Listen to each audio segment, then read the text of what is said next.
नमस्कार बंधुओं, माताएं एवं बहनों। आज मैं आपको एक सुंदर सी कहानी के साथ गीता का ज्ञान भी इसमें दर्शाता हूं। बहुत समय पहले की बात है। कुरुक्षेत्र की धरती पर दो सेनाएं आमने सामने खड़ी थी। एक ओर थे कौरव और दूसरी ओर थे पांडव। धरती कांप रही थी। हजारों रथ, घोड़े, हाथी और योद्धा युद्ध के लिए तैयार खड़े थे। लेकिन उस युद्ध के शुरू होने से पहले एक ऐसी घटना हुई जो केवल युद्ध की शुरुआत नहीं थी, वह मानव जीवन का सबसे बड़ा संदेश बन गई। उस दिन सबसे पहले भगवान श्री कृष्ण ने अपना दिव्य शंख बजाया। उस शंख का नाम था पांचजन्य।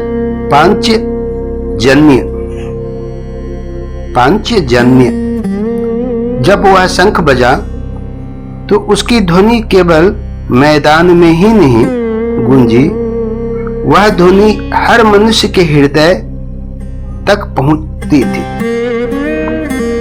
क्योंकि पांचजन्य केवल एक शंख नहीं है, वह 5 प्राणों की चेतना का प्रतीक है। हमारे भीतर 5 प्राण होते हैं: प्राण, अपान, व्यान, उदान और समान। जब मनुष्य सही मार्ग पर चलने का निर्णय लेता है तो समझ लीजिए उसके भीतर श्री कृष्ण का शंख बज चुका है। उसके बाद महान धनुर्धर अर्जुन ने अपना शंख बजाया। उस शंख का नाम था देवदत्त। अर्जुन का अर्थ होता है जो अपने लक्ष्य के लिए समर्पित हो। अर्जुन केवल एक योद्धा नहीं थे, वह उस व्यक्ति का प्रतीक है जो जीवन में सत्य और धर्म के लिए लड़ता है।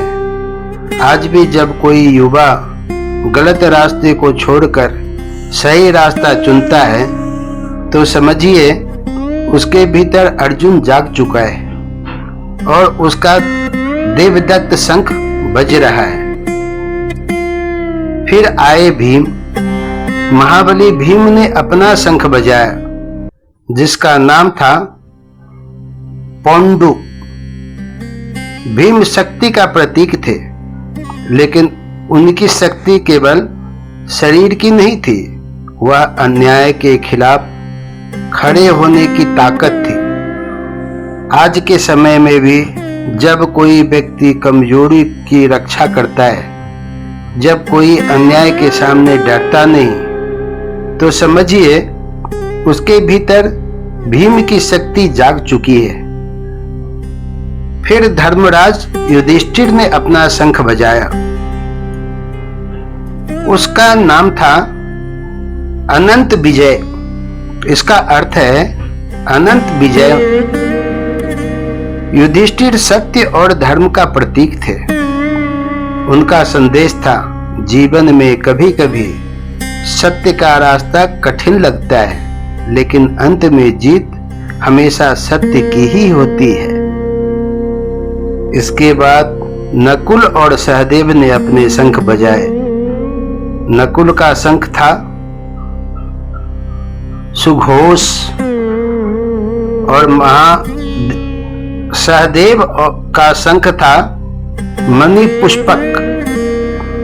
ये दोनों प्रकृति के संतुलन का प्रतीक थे। नकुल जल तत्व का प्रतीक है और सहदेव पृथ्वी तत्व का।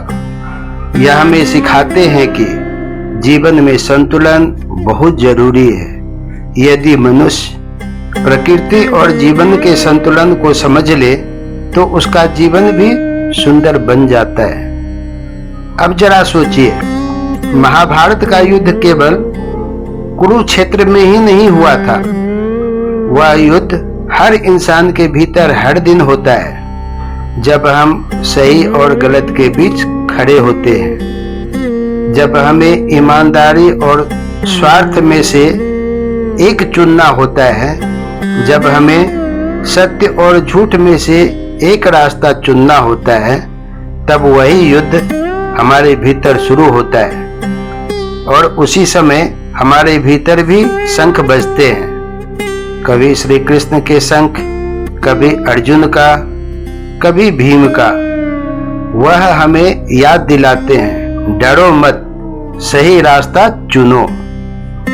आज का युवा कभी कभी उलझन में पड़ जाता है। सोशल मीडिया, प्रतिस्पर्धा, पैसा और सफलता की दौड़, इन सब के बीच वह अपने रास्ते को भूल जाता है।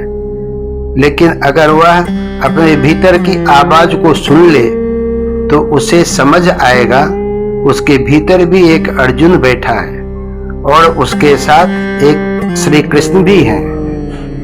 जीवन की सबसे बड़ी सच्चाई यही है, जब तक मनुष्य अपने भीतर के श्री कृष्ण को नहीं सुनता, तब तक वह जीवन की लड़ाई नहीं जीत सकता। इसीलिए जब भी जीवन में कठिन समय आए, जब भी रास्ता समझ न आए, तो बस एक पल रुकिए, आंखें बंद कीजिए और अपने भीतर सुनिए। शायद वही कहीं श्री कृष्ण का शंख बज रहा होगा और वही शंख आपको बताएगा क्या सही है और क्या गलत। क्योंकि महाभारत की सबसे बड़ी सीख यही है, युद्ध बाहर नहीं, हमारे भीतर होता है। और जो व्यक्ति अपने भीतर के युद्ध को जीत लेता है, वही सच्चा विजेता बनता है।